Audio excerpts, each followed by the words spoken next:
Good evening. Welcome, welcome, welcome. So glad to have you here.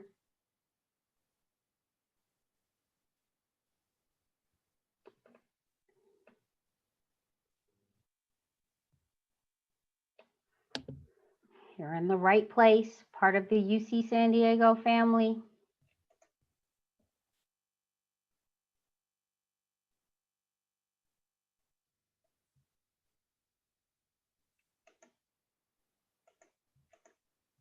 Thank you for joining us tonight. We'll start shortly. We're allowing for everyone to get in the room.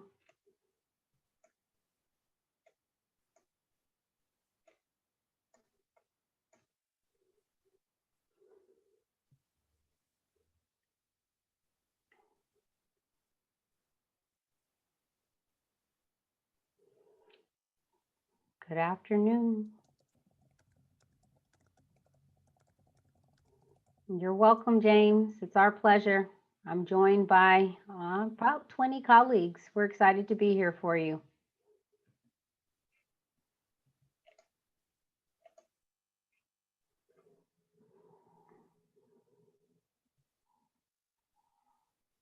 We're going to give it a few more minutes.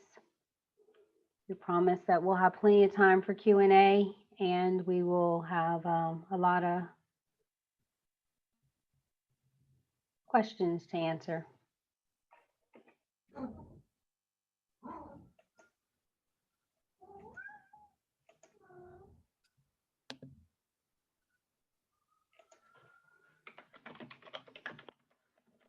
Welcome, welcome, welcome.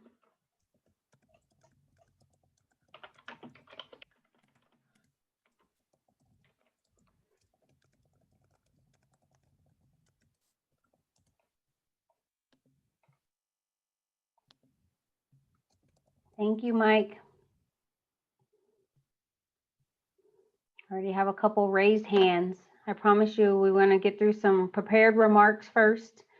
And some of those remarks will answer a lot of the questions that you pre-submitted. Thank you for registering. Thank you for pre-submitting, and thank you for being here.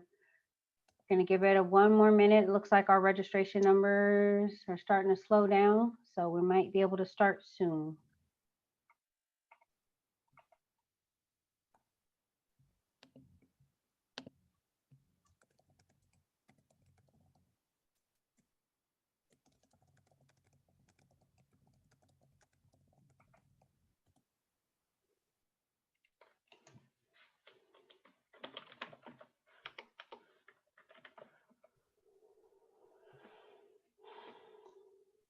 Okay, well, we have a short time this evening, and so I'm going to go ahead and get this started. Welcome to the UC San Diego Parent and Family webinar. We're excited to have you here and have you a part of our community.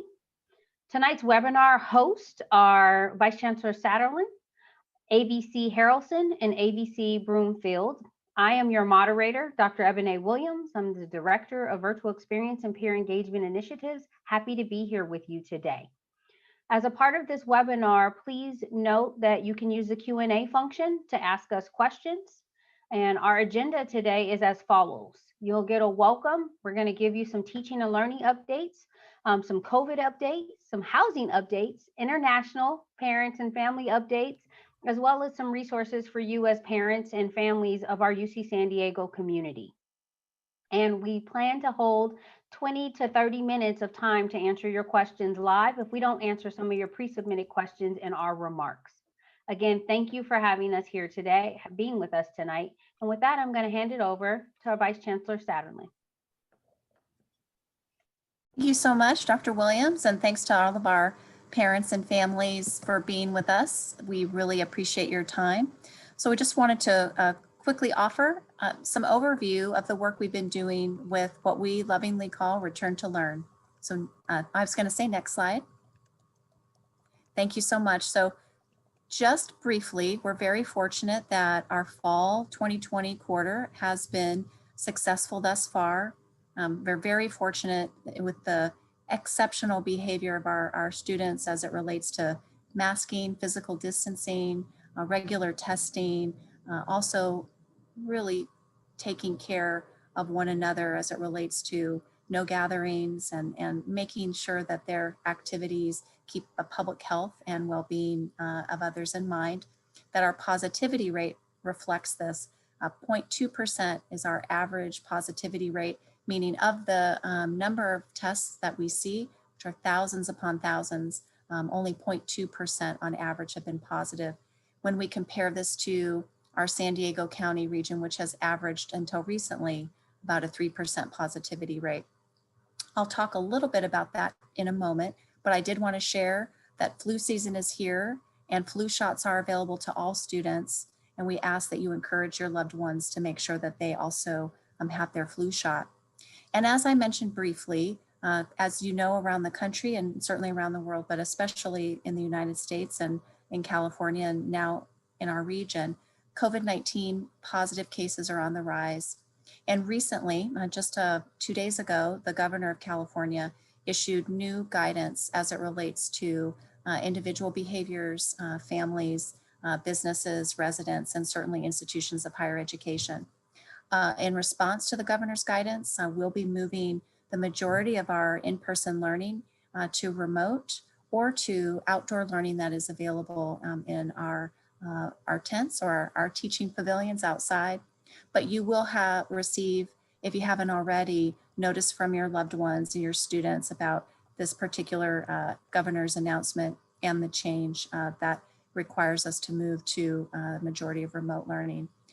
With that being said, we are also encouraging our students who live with us on campus, if they do travel home or away from campus for the Thanksgiving or / fall break, as we refer to it on our campus, that they consider remaining with their loved ones and parents.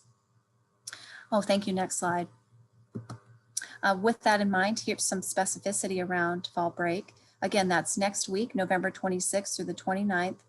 For our students who will remain with us on campus, of course, we will have meals through HDH. HDH is also planning a special harvest festival. We will have some activities for our students, particularly encouraging our students to take advantage of our beautiful weather, to be outside, to hike, to walk.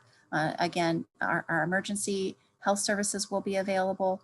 And instead of resuming in-person classes after the break, as I just mentioned, we are going to be moving remote unless our students are engaged in outdoor learning.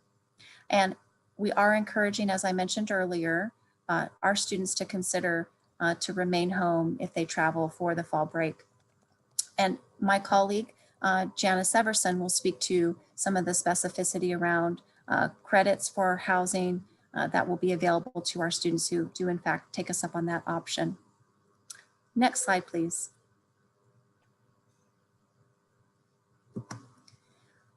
I also wanted to provide you with some specific references, and as many of you know who participate in our webinars before, we'll make sure this webinar is available and we'll share it out. Please visit returntolearn.ucsd.edu. You'll also find on this page our dashboard, which is a great resource, provides information on the number of COVID-19 positive cases.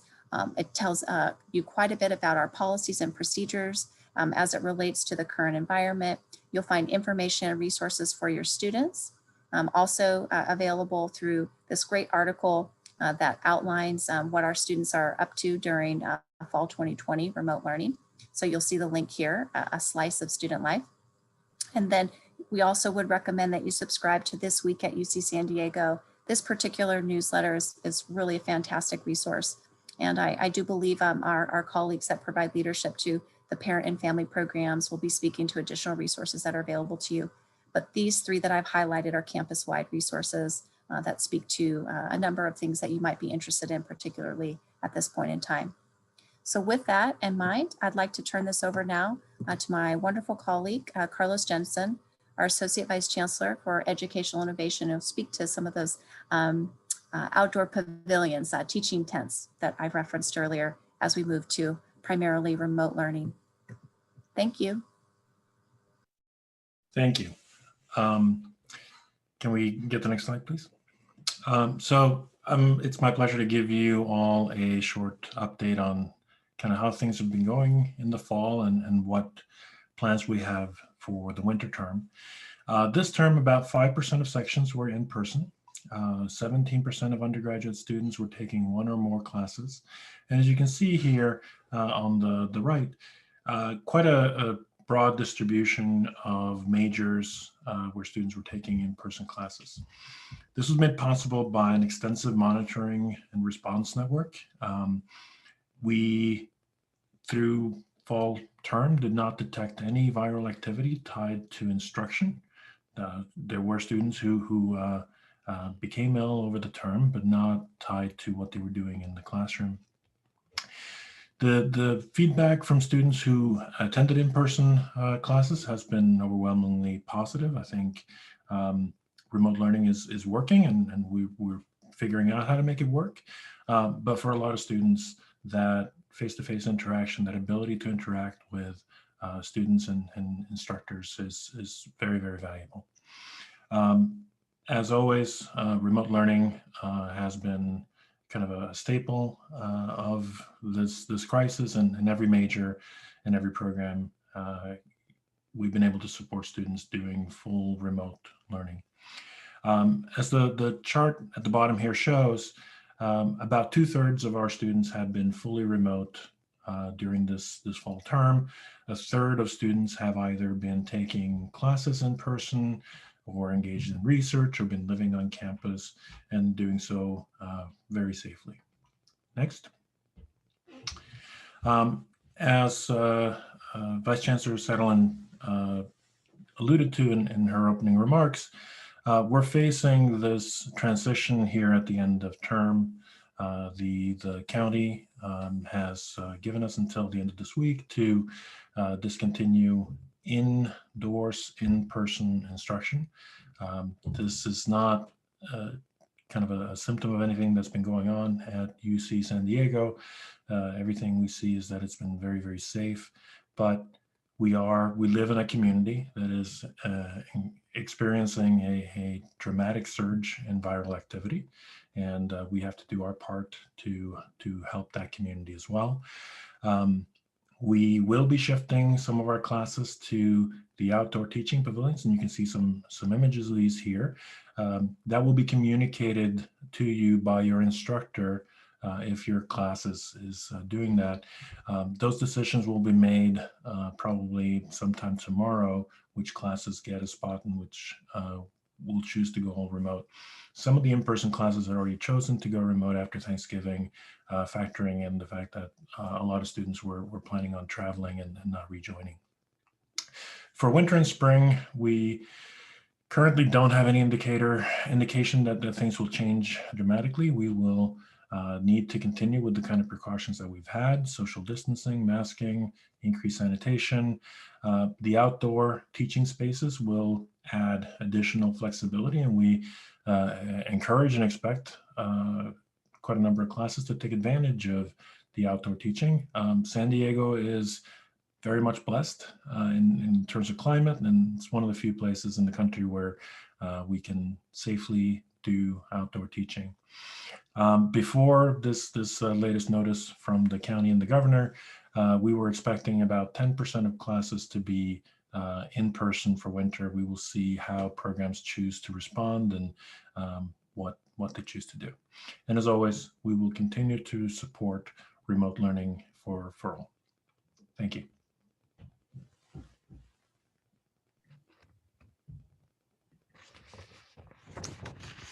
Next slide, please. Good evening. Unfortunately, the international picture is concerning. Europe, after a relatively quiet summer, is seeing a significant increase in viral activity. In the United States, while we had a small reduction in the late summer, we're now seeing a quite dramatic rise in new cases, particularly in the central part of the country. The next slide, I'll share with you a picture of San Diego, and you'll see the tail at the end. We have in the last few weeks seen a significant rise in new cases with a higher positivity rate. And that has been seen in the young adult population, so our student community. While it's been doing very well, their colleagues outside of campus in their age group are struggling with this virus. Next picture. So UC San Diego has a 3-component strategy to try and minimize the spread of this virus. That's viral mitigation, detection, and isolation. Mitigation focuses on behavior changes, masking, distancing, and hand hygiene. Masking is required throughout the campus. Distancing has necessitated a redesign of our research, public spaces, and our classrooms when we were able to be inside the walls of the classroom, but that distancing will remain maintained outdoors as well. Hand sanitizing stations have been placed throughout the campus, and we have ongoing education and communication on viral activity. And we adjust our plans as needed. As you see, we had to do an adjustment and a pivot this week because of what we saw in the county, both viral activity as well as the official guidance and requirements of the state and the county. Next slide. To detect the virus on the next slide, we have a multi-pronged strategy, and this is a very important part of our approach to minimizing viral spread. Each day, individuals complete a daily screen with 3 questions. Where are you working or learning? Are you having any symptoms? Have you been exposed to an individual with COVID-19? If you have symptoms or an exposure, you receive a red or yellow thumb in order to stay in your residence and get COVID testing. If you don't have any symptoms and there's been no exposure, you're good to go. You have a green thumb. No cost, same-day testing is widely available on campus and multiple sites throughout San Diego. Results are back within 24 hours. Students receive those results directly into their My Student chart. We're also testing the wastewater of our buildings on campus since the virus is shed in feces. If a signal is seen in the waste stream, we have additional testing for the individuals who are in these buildings. And then the third strategy is for asymptomatic individuals. To identify individuals who have no symptoms, but they're shedding the virus and they're infectious to others. This is required twice a month for all of our residential students and those coming to campus for any reason. And it is recommended for all other students, as well as the faculty and the campus staff. The next slide. How do we detect the virus? That's through case investigation and contact tracing. Case investigation of individuals with COVID-19 positive results occurs within 24 hours, along with contact tracing and notification of all exposed individuals.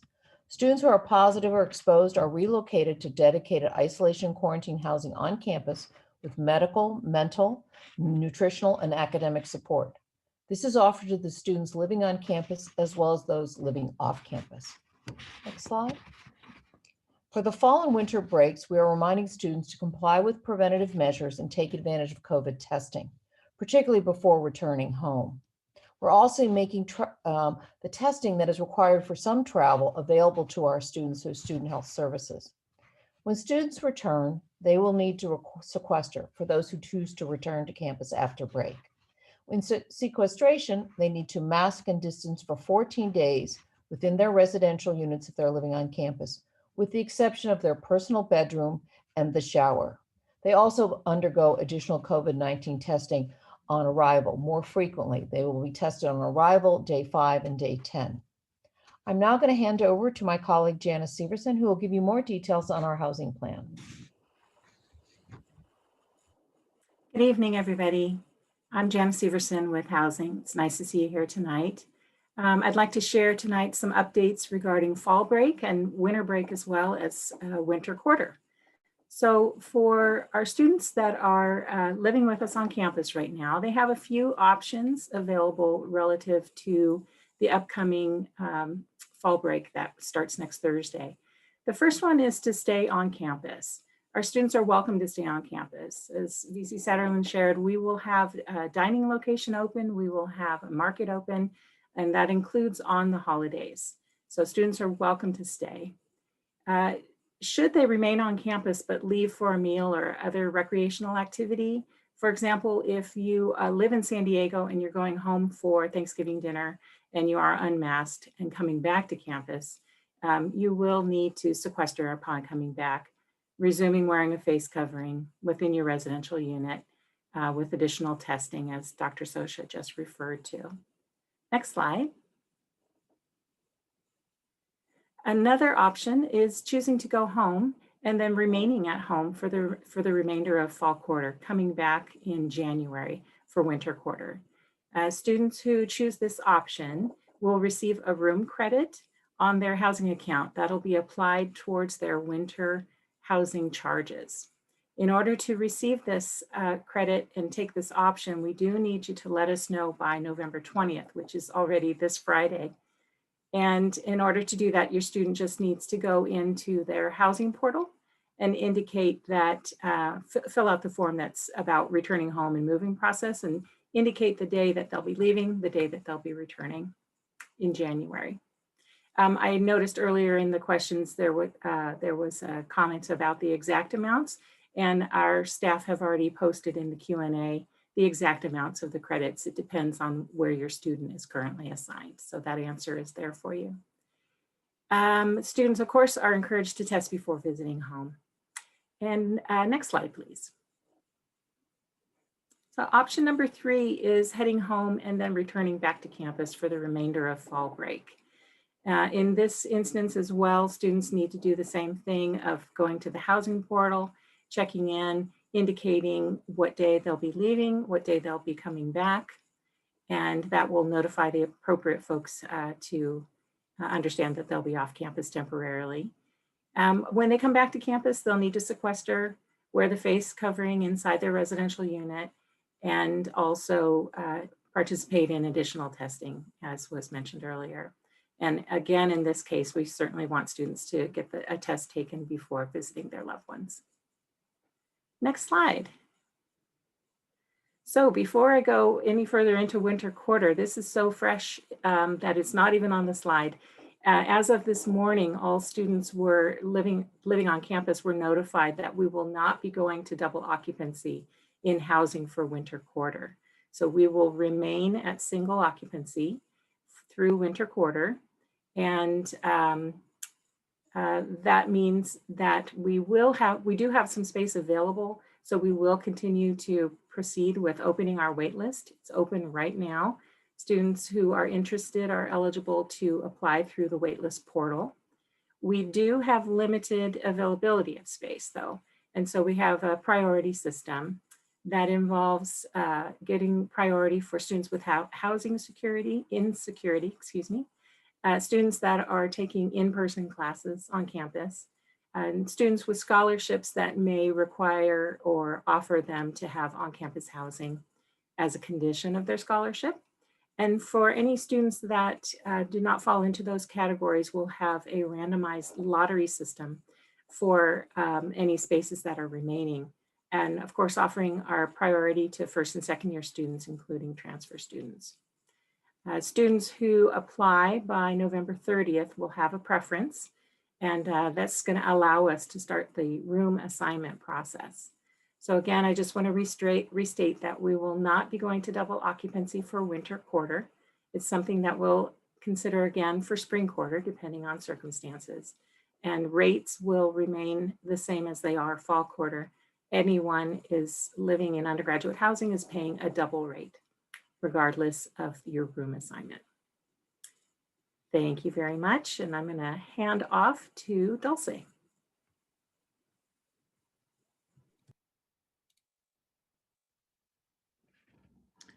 Thank you, Jana. Hello, everyone. So in the International Students and Programs Office, we continue to provide virtual services and programs and issue immigration documents to facilitate student visa appointments and travel to the United States. We understand that students and their families are now evaluating travel plans, so here are some considerations. The first one is that U.S. embassies and consulates around the world are still experiencing appointment and visa delays. We encourage students and their families to please check the local U.S. embassy and consulate for more information about those appointment times and processing times. The second consideration is that COVID and employment-related travel restrictions are still in effect and are impacting travelers from certain countries. Third, the U.S. government guidance for in-person coursework for winter 2021 is still pending. However, we are continuing to advise our international students, especially those that were admitted for fall 2020 and winter 2021, and if they're planning to arrive in the United States, to enroll in at least one in-person class. Next slide, please. Additional considerations are we also encourage students to have a valid passport, a valid visa stamp in their passport, and of course, valid immigration documents such as the I-20 and DS 2019 with travel signature. And lastly, we encourage any students that are going to be traveling to please have a good understanding of the health requirements, not only for those returning to their home country, but also those who may be planning to arrive in the United States in January. Next, please. We also recognize that many students may be taking classes away from San Diego. We do want to highlight that the university, but also the International Students and Programs Office, continues to offer virtual student engagement opportunities. Please check our website, iprograms.ucsd.edu or ievents.ucsd.edu for ways that students can engage with fellow Tritons despite being away from the university. And lastly, for our last slide, here is a list of important web resources for international students that include frequently asked questions and answers, immigration policy updates, and how to meet with an international student advisor, especially if they have questions about their documents or possibly arriving in the following term. We encourage our students, of course, to meet with our advisors, and please check out our website at istudents.ucsd.edu. Thank you. And now I'd like to turn it over to my colleague, Karina Vio, in the Parent and Family Programs Office. Thank you, Dulce. Next slide. I am appreciative of my colleagues and the work that they do to contribute to the campus community. Much of what we do in the Office of Parent and Family Programs is intertwined with their work, much of which you just heard this evening. For example, when we receive your questions about your students' living experience, we collaborate with housing, dining, and hospitality, and or your students' residence life at their college to provide a holistic answer to your questions and your inquiries. I invite you to visit our website, parents.ucsd.edu, which is translated in any language you desire to learn about what we do, to learn about the resources and the services we provide to you as families of UC San Diego students. I would like to draw your attention to Parent and Family Guide. There, when you visit the webpage, you will learn about what to do each year or every quarter, like remembering to waive UC SHIP. So it's a great tool to utilize and use it as a check mark or checklist so that you know what to do to support your students' journey at UC San Diego. I also want to draw your attention to the Triton Transition calendar that highlights important dates, virtual programs for your student and for you as well, and so much more. Last night, we kicked off the first web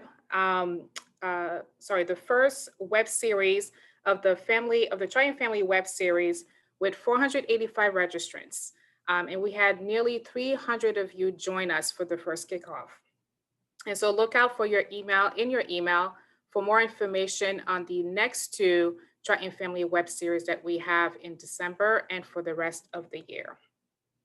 I invite you to just give us a call, send us an email. Myself or my partner, Dan Perez, who serves as the programming coordinator for the Office of Parent and Family Programs, are here to answer your questions. Thank you.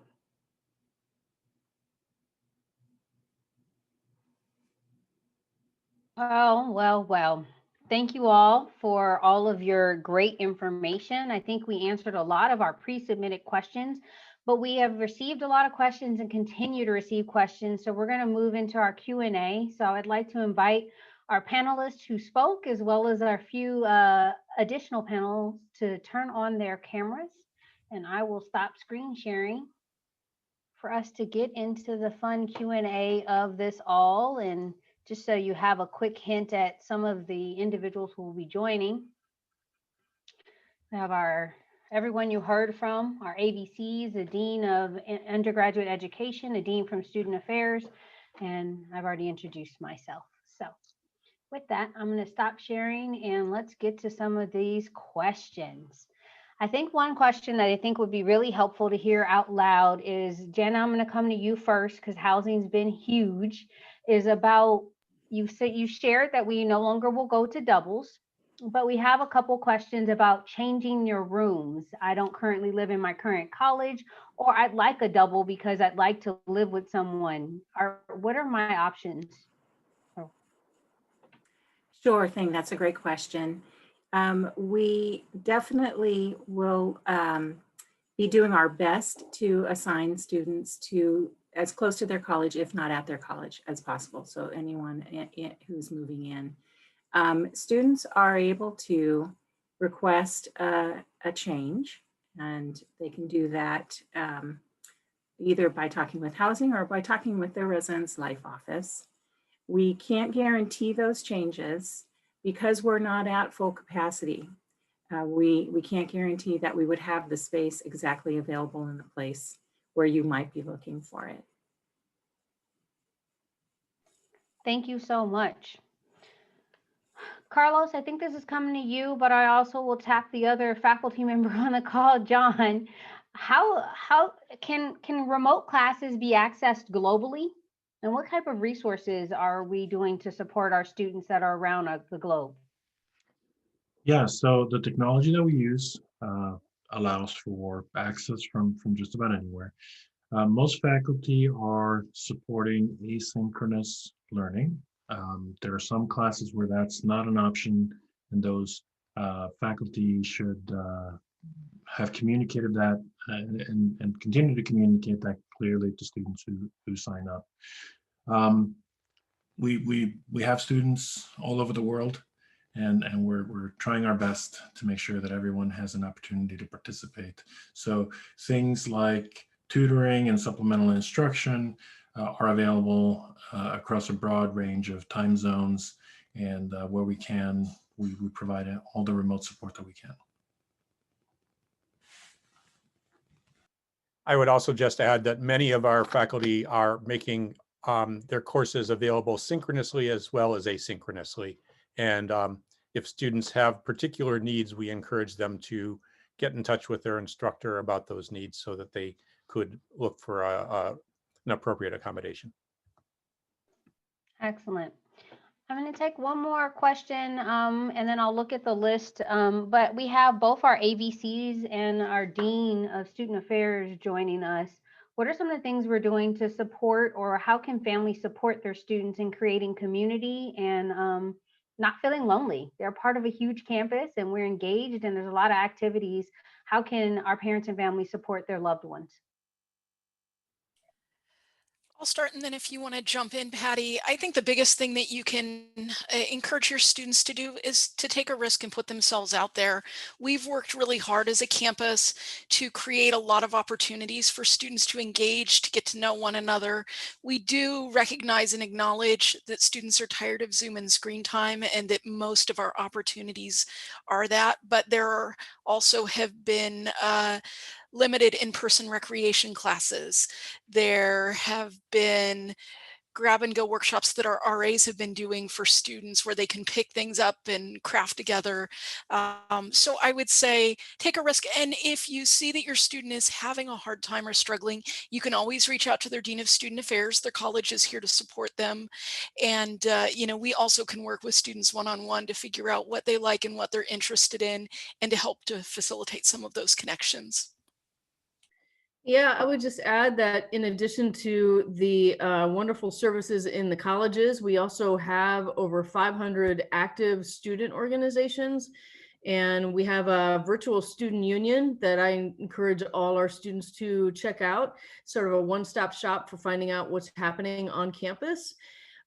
We also have a virtual, what we call library walk, which is an opportunity for all our organizations to present all their information and ways to get involved in their organizations. So I liked what Sherry said earlier, just about taking a risk and encouraging your students that even though it can be difficult to connect virtually, to just put themselves out there and make those take those opportunities to connect, because it'll pay huge dividends for them.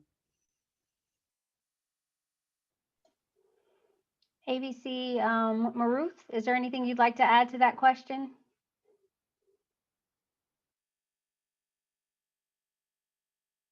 No? Oh, there we Oh, go. sorry. I was having issues with the mute button. I think the other piece just to add to this is going back to also what ABC Jensen shared, our tutoring is available, SI, peer mentoring, and this is another way to connect with peer leaders on our campus.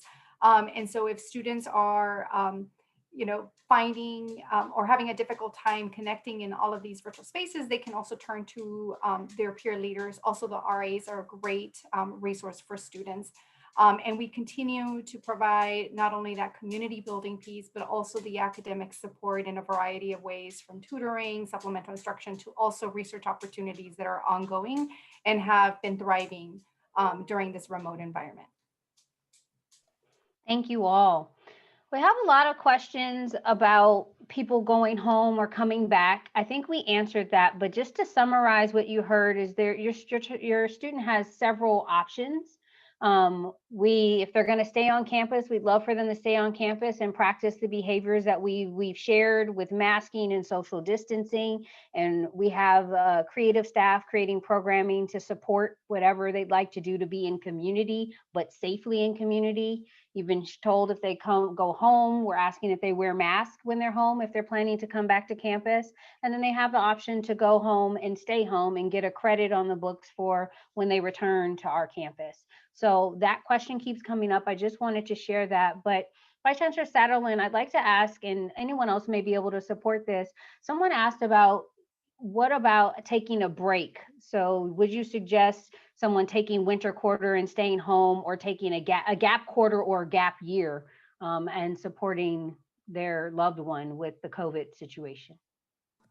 You know what, I think it just depends on every student. And so, students can seek guidance from their academic advising dean in the colleges. I'll also put in, I think, questions around these particular topics through the virtual advising center as well. So I really think it's a personal decision that each student can make with guidance from our partners in academic advising. I don't know, Dean Moore, would you offer a different point of view? No, I think this really has to be a personal decision, taking everything into account. Thank you both. There's a question that goes back to Jana or Angela. There's a lot of questions about cleaning and the frequency of cleaning and how to keep someone safe. If you have a few people sharing a facility, they may need to use the bathroom more than once, and handles get touched and doorknobs get touched. What are we doing to keep students safe, and what can we share about our cleaning frequency on our campus? I can take that to start with, at least. So specifically within housing, we have increased the frequency of cleaning, particularly in common spaces that students are utilizing in residence halls and apartments. That includes places like doors, door handles, elevators, common areas as you're coming, down hallways, front doors, things like that. I can also assure you that the materials that our custodians are using are, and I apologize for not being a scientist here, but they have a capacity with one cleaning to last many, many hours. So it is not the type of thing where you have to clean it in between each time somebody touches it. Something similar to, like, I believe it's Microban, which with one cleaning, it has a long lasting effect. I think it's also important to remember that this virus predominantly spread through aerosol, and it's the masking. That is how we're seeing the virus move around. It is through the unmasked activities and not surface transmission. Early in the virus, we were a lot more concerned about the surface transmission. We've learned a lot about this virus, including that it generally is being spread by the aerosolization pathway, which is why the masking and the distancing and being outdoors are fundamental and really critical preventative steps. And while we share with students that if you are participating in unmasked activities, those are considered risky activities. And that is why after those activities, we're asking our students to return to mask and to increase their testing frequency. So that's one of our concerns about the holiday period. I think we all have to be mindful that in our households, we rarely can maintain a masking every minute. And so as you approach the holiday season as a family, be mindful of who is in your household, how many unmasked individuals you allow, what their behaviors are, what they're doing when they're not in your household, how insular you want to be. And this is a time to be relatively insular or be in a group that is very like-minded and being very responsible as well. If you choose to have another 1 or 2 individuals over for that Thanksgiving dinner. It's probably not the year to have 20 or 30 or 40 folks, because not every one of those will be as meticulous and mindful of all the behaviors that you really need to stay safe. So that's why we really emphasize these behaviors that increase the risk for the students. And we've made a lot of hand sanitizing all over the campus. We tell them to wash their hands. We don't ignore this part. It's really important. And when your students are traveling, if they're coming back home for holidays or taking flights, they need to be mindful of surface in these public areas where many hundreds of individuals may be touching the surfaces. It's just something to keep in mind, because many students will need a public transportation process to get home. Those surface areas in large airports, et cetera, a little bit more concerning. Dr. Sosha, while you're there, can you talk about if someone goes home for winter break, what will quarantine look like for them? That's one of our questions. Yes, so right now we believe that we're going to use a sequestration process rather than a quarantine process in our campus in response to individuals who come across state borders or internationally. We think that that process makes a lot of sense in the residential community of the campus environment. So they will be required to mask just like they are now in the residential space, except when they're in their bedroom, asleep. In their personal space, they don't need to be masked. And when they are in the shower, it's not practical. When they are eating, we encourage outdoor eating or eating alone in your room, because eating is one of the vulnerabilities when you have to take your mask off, obviously, to eat. So our students, when they come back, will be keeping this masking process on for the residential spaces for at least 2 weeks and perhaps longer. We are going to be looking at what's going on.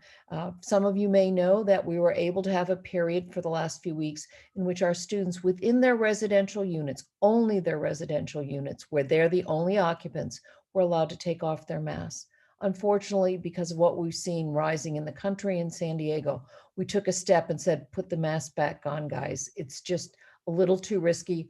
We don't want anyone getting sick. You only got 3 weeks, 4 weeks left in the quarter. We want you to get through your finals.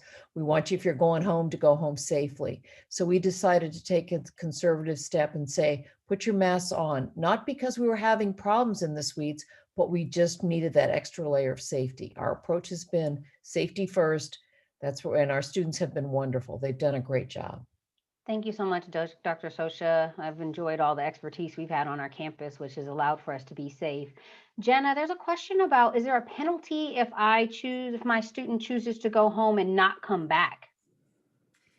What we would recommend in that case, which is similar to what we did in the fall, is if you don't intend to come back for the remainder of the year, we would ask you to cancel your contract. That way, you can go through the housing portal. You will be refunded for the remainder of your contract. And then if you chose at that point in spring quarter, and we have the capacity to do so, where we can increase occupancy and open the waiting list, then come back on campus when you're ready to come back on campus. So no penalty in the sense of just, we would request a contract cancellation. So there's never enough time to answer everything, but I do feel that we answered a lot of the questions that were submitted by you tonight. I really appreciate you for joining us. One of the questions that I'd like to give a little hint around, there's a lot of questions about what facilities will be open. We are still not sure. Our county just went to purple, so we're going to follow the county guidelines as it relates to what that looks like. But our team has been very creative about what we're able to do to create community and stay connected. And so please tap into the resources that Vice Chancellor Satterlin shared, as well as Karina shared from Parent and Family Housing to get all the information. You can also visit Return to Learn for that information. With that, I'd like to thank all of our panelists. I'd like to thank you for joining. We will do our best to post answers to questions we didn't get to tonight, either through Return to Learn or through the Vice Chancellor of Student Affairs website. So please be aware of that. This webinar is being recorded and will be posted for your viewing privileges. And so you can share it. I saw someone who wanted to share it with their student and make sure that they understood some of the things that were shared today. I want to remind you who you heard from today. And then I just really would like to thank you for joining us tonight. And we look forward to seeing you next time. We encourage you to stay safe, wear your masks. If you're going to be in community, encourage your loved ones to wear their masks. And we're just happy you chose UCSD to have your loved ones' education. And it's our privilege to keep them safe and inform you as best we can to make those decisions work for you and your family. With that, have a great evening. We have a few other webinars this evening to support some of our other language specific families, as we are an international world and community. And I hope you make the decision that's best for you. Thank you for being here tonight.